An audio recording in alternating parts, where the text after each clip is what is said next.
મંચ પર તમે જોઈ લો, જેટલા પણ અહીંયા આગેવાનો બેઠા છે, એ ચાહે ભંગિયા રાઠવા હોય, રાધિકા રાઠવા હોય, રાજેશભાઈ રાઠવા હોય, એ ચાહે પરેશભાઈ રાઠવા હોય, નિરંજન વસાવા હોય, નવસિંહભાઈ સરપંચ હોય કે અમારા નાગરભાઈ રાઠવા હોય, અમારા મુકેશભાઈ બારિયા હોય કે ચૈતરભાઈ વસાવા હોય, હર હંમેશ અમે લોકો માટે અવાજ ઉઠાવતા તમે જોયા હશે.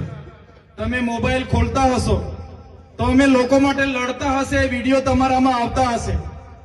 અમે લોકો માટે અવાજ બનતા હશે, એમની રજૂઆત કરતા હશે, લોકોને ન્યાય મળે એની વાત કરતા હશે. એના વિડીયો તમે હર હંમેશ જોતા હશો. અને એક બાજુ ભાજપના નેતાઓ, તમે તમારા નેતાઓ તરફ જોઈ લો, એ નેતાઓ તમને ધમકાવવાનું કામ કરતા હશે. એમના વિડીયો ડરાવતા આવતા હશે, ધમકી આપતા આવતા હશે, એમના ફોન આવતા હશે, મીટર કપી લઈશું, કેસ થશે, પોલીસ મોકલી દઈશું, પાણી નહીં મળે, ઝૂંપડું નહીં મળે, એવી વાત કરીને ડરાવે છે કે નથી ડરાવતા?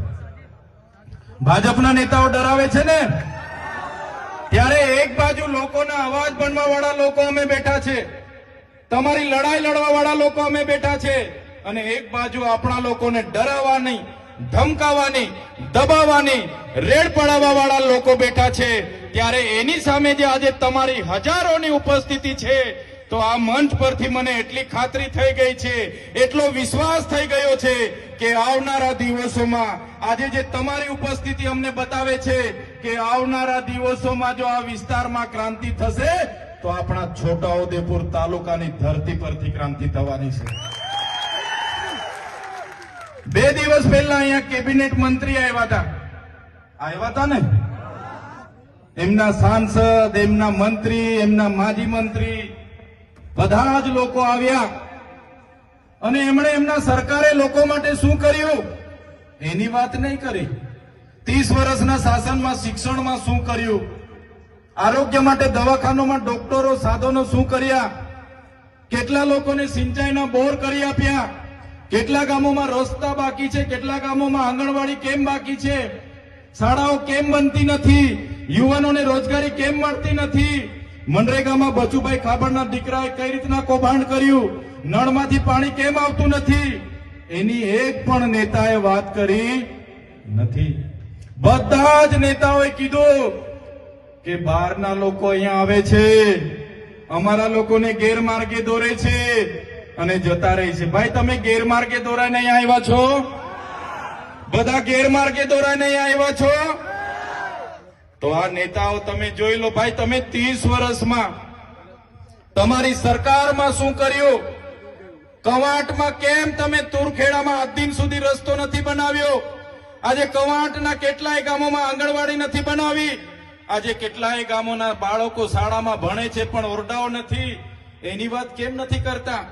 આજે ભાજપના નેતાઓ 10 વર્ષ પહેલા ફટફટિયા પર ફરતા હતા કે નહોતા ફરતા? ફટફટિયા પર ફરતા હતા ને. બધાને આજે 4 વ્હીલો થઈ ગઈ, 2-3 જગ્યાએ બંગલા થઈ ગયા, પણ આપણા બાળકો માટે આંગણવાડી થઈ નથી. આપણા બાળકો ભણવા માંગે છે, એમના સાંસદના પંપ થઈ ગયા. બહારથી આવેલા મંત્રીએ તો જ્વેલર્સમાં પાર્ટનરશિપ લઈ લીધી, સાપુતારામાં હોટલો ખોલી દીધી, બોમ્બેમાં હોટલો ખોલી દીધી, પણ આપણા બાળકો માટે નિશાળનો ઓરડો બન્યો નથી. ત્યારે આદિવાસી બજેટમાંથી કરોડો રૂપિયા કમાઈને બેઠેલા, કરોડો રૂપિયા ખાઈને બેઠેલા, તાજા માજા થયેલા નેતાઓ અહીંયા આવે છે અને ચૈતર વસાવા આમ કરે, તેમ કરે, ફલાણું કરે, ઢીકણું કરે. અમે એમને કહેવા માંગીએ છીએ, જો તમે આથા ડુંગરનો પ્રોજેક્ટ આજે ને આજે રદ કરાવી દો, લેખિતમાં અમને આપી દો, તમે કવાંટની તમામ આંગણવાડીઓ બનાવી દો, તમે 28 ગામને જે પ્રોજેક્ટ એમઓયુ એનટીપીસી સાથે થયું છે રદ કરાવી આપો, તમે આ વિસ્તારમાં રોજગાર આપી દો, તમે નર્મદાનું પાણી અહીંયા આપી દો, તમે રામી ડેમના વિસ્થાપિતોને વળતર નથી વળતર આપી દો, તમે હાપેશ્વરમાંથી અમારા લોકોને પાણી આપી દો. તે દિવસે ચૈતર વસાવા તમારા બધા જ નેતાઓના જાહેર મંચ પરથી વખાણ કરવા પર તૈયાર છે. તમારે કંઈ કરવું જ નથી અને અમે આવીને અમારા લોકોને ન્યાયની વાત કરી એટલે તમે ચૈતર વસાવા આમ છે તેમ છે ફલાણું છે ઢીકણું છે કરો છો. સાથીઓ, આ લોકોની હકીકત શું છે તમને ખબર નહીં હશે. અત્યાર સુધી આ લોકોએ 5 વર્ષ ધારાસભ્યમાં કોંગ્રેસ વાળાને મોકો આપે, 5 વર્ષ ભાજપ વાળો રાજ કરે, 5 વર્ષ તાલુકાનો પ્રમુખ કોંગ્રેસનો બને, 5 વર્ષ ભાજપનો બને. આવી રીતના આઝાદીના 78 વર્ષ સુધી આપણા લોકોનો ઉપયોગ કર્યો છે. હવે અમારા જેવા લોકો આવ્યા અને અમારા જેવા લોકોએ હિસાબ માંગ્યો કે ભાઈ તમે મનરેગામાં આટલું મોટું કૌભાંડ કેમ કર્યું, ભાઈ તમે નલ સે જલમાં કૌભાંડ કેમ કર્યું, ભાઈ તમે કોને પૂછીને આંબા ડુંગરમાં 28 ગામોને વિસ્થાપિત કરવાનો પ્રોજેક્ટ લાવ્યા છો, ભાઈ તમે કેમ હાઇડ્રો પ્રોજેક્ટ લાવ્યા છો, ભાઈ તમે અહીંયા પુલ કેમ નથી બનાવતા પાવી જેતપુરનો, ભાઈ તમે તુરખેડાની બહેનો માટે રોડ કેમ નથી બનાવતા, ભાઈ તમે અહીંયા દવાખાનામાં ડોક્ટરો કેમ નથી મૂકતા. એમ કરીને અમે આવીને સરકારમાં રજૂઆત કરીએ એટલે આ લોકોને ગમતું નથી. એ લોકોને એવું છે કે ભાઈ આપણે તો મામા ભાણિયા બનીને રાજ કરતા હતા, હવે ત્રીજો મોરચો આવી ગયો છે. થયું કે નહીં થયું? એ લોકોને અત્યાર સુધી મામા ભાણિયાએ કીધું કે ગુજરાતમાં ત્રીજો મોરચો નથી ચાલવાનો, ત્રીજી પક્ષ નથી ચાલવાનો, એવો પ્રચાર હતો ને આ લોકોનો. ત્રીજો મોરચો ચાલવાની વાત તો દૂર, આ ત્રીજો મોરચો દોડવા લાગ્યો છે કૌમાટમાં. આજે આખા બજારમાં દોડી પડે છે. આજે ત્રીજો પક્ષ આખા ગુજરાતમાં દોડે છે. એટલા માટે આ લોકોને ડર પણ બેસી ગયો છે કે ભાઈ હવે તો મામા ભાણિયા આપણે વેવાય હતા, વેવાય વટુલોમાં 5 વર્ષ તમે કરતા હતા, 5 વર્ષ મારો વારો હતો. હવે તો આ બધા નવા આવ્યા છે, એ લોકો હવે લઈ જશે. એટલે બંને બાજુના નેતાઓ ભેગા થઈને એકલા ચૈતર વસાવાના અમારા ટીમોને રાતે પણ યાદ કરે છે. રાતે ઊંઘમાં પણ અમે દેખાઈએ છીએ, રાતે સપનામાં પણ ચૈતર વસાવા દેખાય. એટલે રાતે ઉઠીને 1 ગ્લાસ માટલાનું પાણી પીવું પડે ને સવારે અમે ઉઠીને જોઈએ તો મોબાઈલમાં એ લોકોના વિડીયો આવી જાય છે. સવારે એ લોકોના વિડીયો મારા મોબાઈલમાં આવી જાય છે. હા, પેલા બાજુના સાંસદો પણ, આ બાજુના સાંસદો પણ, મંત્રીઓ તંત્રીઓ ચૈતર વસાવા, ચૈતર વસાવા, ચૈતર વસાવા, ચૈતર વસાવા. એટલે અમારા જેવા સામાન્ય પરિવારના લોકો રાજનીતિમાં આવ્યા.